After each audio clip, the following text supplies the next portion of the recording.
sight of that big red badge should get the pulse racing for anybody who's into vintage valve equipment for guitar or harmonica. This is a Masco MA 17 PA head. Originally came out just post-war, about 1947 I believe, and went through a number of changes in circuit and valve lineup over the years.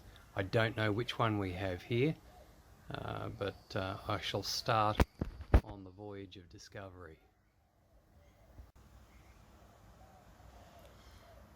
We'll have a more detailed look in a moment, but with the top off we can see a lovely set of vintage tubes, and I find that we have probably the most desirable version of the MA17. We've got the 6 SJ7 pentode in the preamp, 6 SL7, a lovely pair of old big bottle 6L6 output tubes, and a 5Y3 rectifier. There's quite a bit of rust, probably not so much from water getting in, just from moisture in the atmosphere. This is an old amp and I have no idea how it's been stored. Now on the front panel we have tone. Ooh, that's very stiff, not working very well, and two volume controls, one for microphone, one for phono, and that one's also very stiff, and this one is not moving at all. So to be expected after what, 70 years maybe. So here we are around the back of the Masco MA17 amp. Power transformer, output transformer. Early ones also came with a choke. It may be on the inside, we shall see. Along the back there's a fuse. The very early ones didn't even have a fuse. These are speaker outs. Obviously we don't use these sorts of sockets anymore. Along here is the output or speaker impedance selector, and you just connect this wire to whichever one you prefer. Here's the phono input. This is an input for a record player, and this is the old style screw-in microphone connection. So for modern use some of those things have to be changed.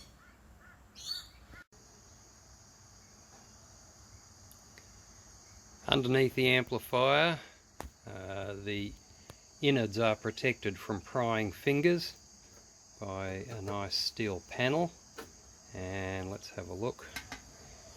Ooh, well, this is what we like to see. This appears to be completely unmolested, all original components. The big filter capacitor has a date code on it which suggests maybe 1954. Sometimes the pots have date codes on them, so I'll look for any other evidence of dating. A couple of lovely big wire wound resistors here, very old school. So, and of course it's all point to point wiring. Not even a board for the small components, so very tasty indeed. So the next job is going to be to check all of these components to see what is still within spec and what isn't. But of course all of these wax and paper capacitors will need replacing, as well as the filter caps. They will have well exceeded their use by date. Well, one of the issues here is that two of these pots are completely immobilized. I thought it was only one that was stuck, but it was actually the knobs that were moving and not the shafts of the pots. So this one is very, very stiff, and the other two no movement at all, and I don't want to try to force them. Now, unlike modern pots where there are gaps where you can squirt in some deoxit or contact cleaner, these ones are pretty much sealed, and I know from experience the only way to release these, if they are usable, is to remove them and pull them apart and clean everything. So I think it's worth it to try to retain as much originality as possible.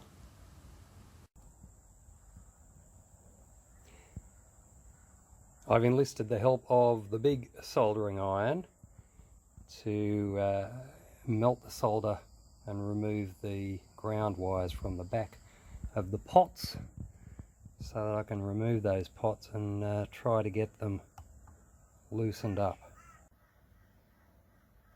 And as an added precaution, I've taken a photo of this section of the circuit so that I've got a record of what connections, what wires go where, so everything can go back as it was. One good thing about these old pots is you can actually open them up and check the works and try to get them moving again. Just open up these little tags. As you can see, I've done it on this one, and whoops, the back comes off, and there's the mechanism inside. Now, I found that if I applied some heat, quite a bit of heat, with a soldering iron to the shaft, that the pot started to work again. I could rotate the shaft, but as soon as it cooled down again, it seized up. So I don't think that there's any future in that, so I think we're going to have to ditch these and replace them with new pots. Well, after replacing most of the components that needed it, and also updating the tone circuit to something a little bit more workable, I'm now turning my attention to the controls. Now, there was an on-off switch here and the pilot light all the way over here. Now, it seems a much more sensible place to put the input, so I've removed the pilot light, and in fact the pilot light assembly is quite a bulky piece of equipment. I thought I might be able to retain the dual, but it's just a little bit too difficult. That was going to take up far too much space, so I've opted for a modern 6-volt LED pilot light, and that's going to go in here and not take up very much real estate inside the case. So I think that's a worthwhile compromise. And if we need a second input, there's room for it over here. The other advantage of having the input there is that the preamp tube is right here, so it means very short run of leads from input to the preamp tube. So that's another plus. And then on the back, we've got, okay, power cord is going to be coming in here, and now the owner is planning to run 2 speaker cabinets, so I'm going to put one of the outputs here and one there. I'm just going to hook up one speaker output for the moment, just for testing purposes, and we'll see how that goes. These are the original speaker outs, and clearly those are not desirable for today's setups. Okay, here's something I should have done earlier, and that's to check the iron. Check that both the power transformer and the output transformer are good. I've checked the output transformer, just checked all the leads and make sure there aren't any shorts, so that seems okay. Now what I've done with the power transformer is I've hooked up a temporary power cord and I've plugged into my trusty Variac, and as we know, this is a US bit of machinery and it runs on 115 volts, so we mustn't exceed that. What I've done is I've just dialed up roughly about 30 volts, and then I'll measure the voltages at different points and then multiply by a suitable figure to see if we've got the right numbers. And so here we are down here. So I had 37 volts coming in, and there are the readings there for the B plus, 224, the 5 volt winding 1.7, and the 6.3 volt winding is reading 2.23. So I multiplied all of those by 3.108 to bring it up to the 115 volts, and this is what I get. 696, so that's 350 volts a side, that's good. 5.3 volts and 6.9. Now these are running a bit high, of course, because there's no load, there's nothing connected at the moment, no tubes are in the set. So that's all looking good, and I can proceed.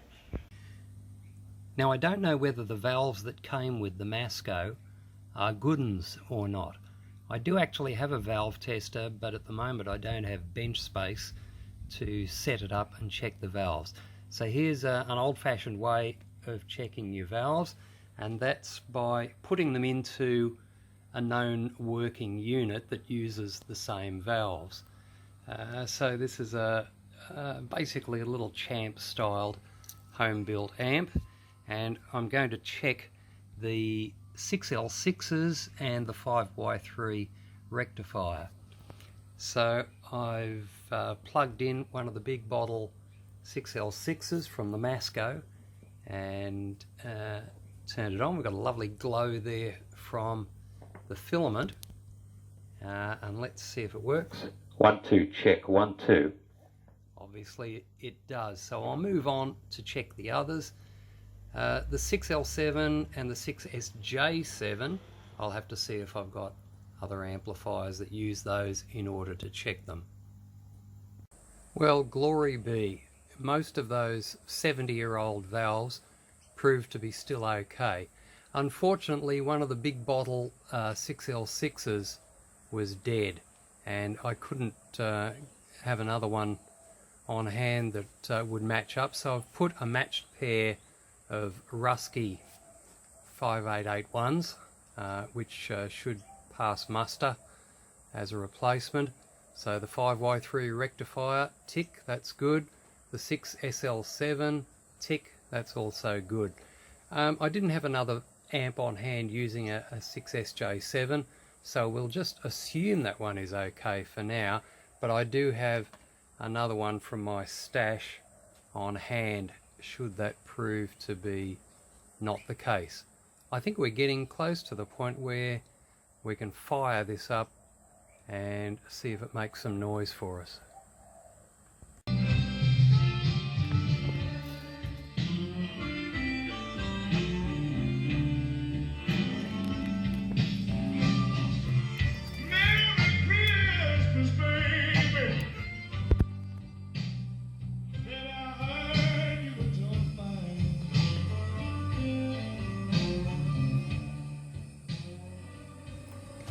Well, I've got my favourite Christmas tunes playing through the little MP3 player, and I've got this running conservatively on 70 volts at the moment, and it's sounding mighty fine.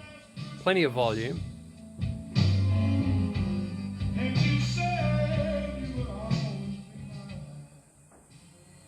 So I'll let the new caps bed in a little bit.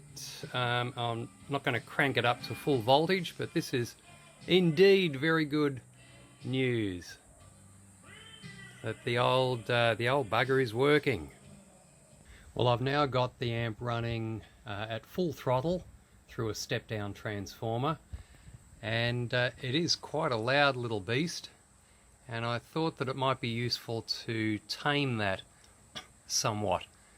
Now, I'm sure many of you notice that a lot of amps these days have a pentode triode switch, which actually switches the output tubes from pentode to triode function, and that drops the power by roughly half, and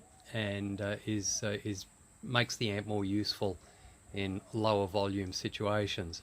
I thought I might try the same idea, but with the 6SJ7 pentode tube, and see if we can reduce the gain of the preamp by switching it from pentode to triode. So I've installed a switch at the back of the amp, and I'll demonstrate that for you. Play a little bit of Rod Piazza.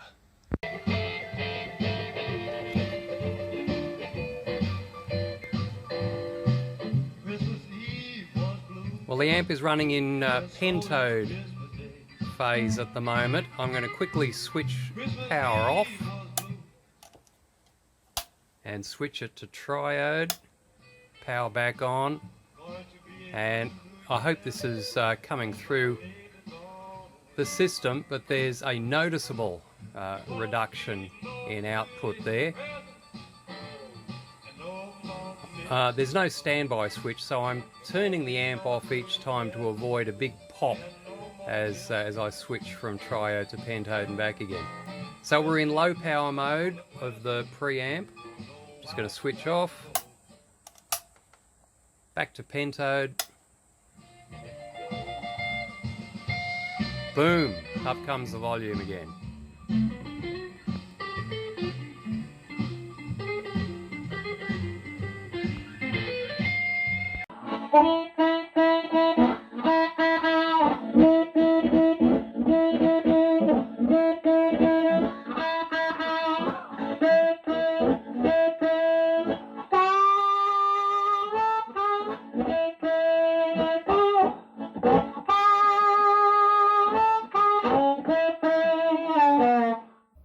So we just saw a brief segment of a test of the Masco with my test pilot, Mr. Greg Baker.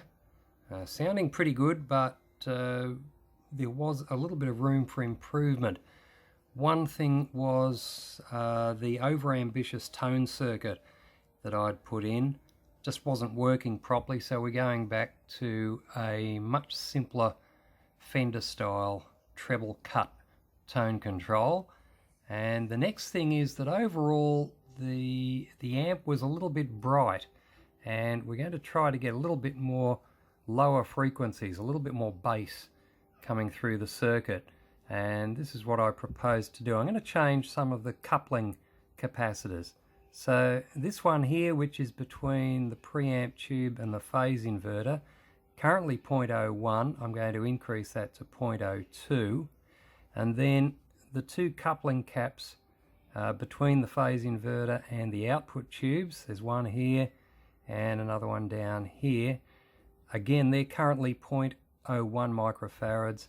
I'm going to boost those up to 0.047, and that should be pushing through more bass through the amp without sacrificing the high end, and hopefully won't be coming through as a bit boxy and farty. So I'll make those changes and we'll do another test drive. I thought you might be interested to see what components I had replaced in the Masco MA17, and so here they are. A quick word about dating old amplifiers like this. I've dated this one to late 1949 or early 1950, and I'll explain why. You can look for manufacturer's codes on the major components of amplifiers, that is transformers, tubes, pots, and the larger capacitors, the electrolytics.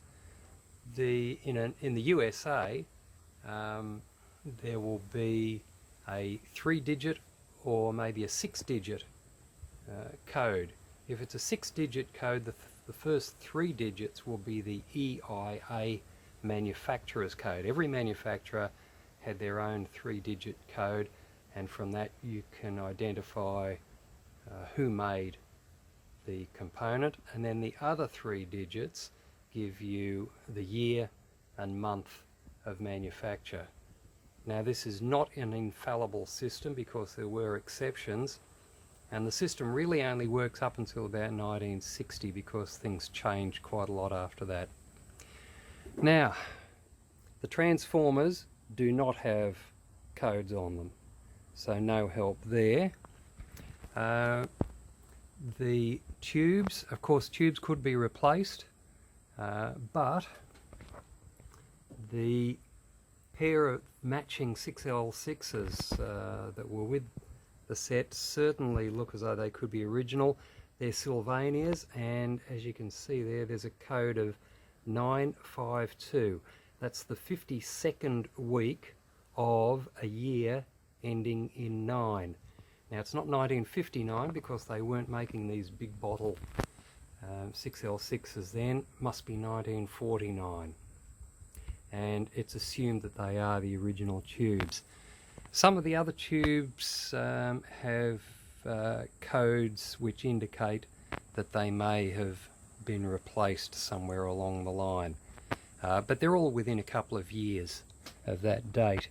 Now, the capacitors, there's a couple of Aerovox capacitors. This one has a code of 424. That's 24th week of 1954, and there was evidence in the wiring that that was a replacement. So we assume that the amp is older than 1954. There was another Aerovox capacitor which certainly looked original. It's got a code of 931. That's the 31st week of 1949. We have a little bit of corroboration there. Then we look at the pots, and these pots certainly were the original ones. They've all got matching codes, very tiny code numbers punched into the metal, and they all have a code indicating 1949 manufacture. So if we put all that together, it's a fair indication that the most likely original components were from late 1949.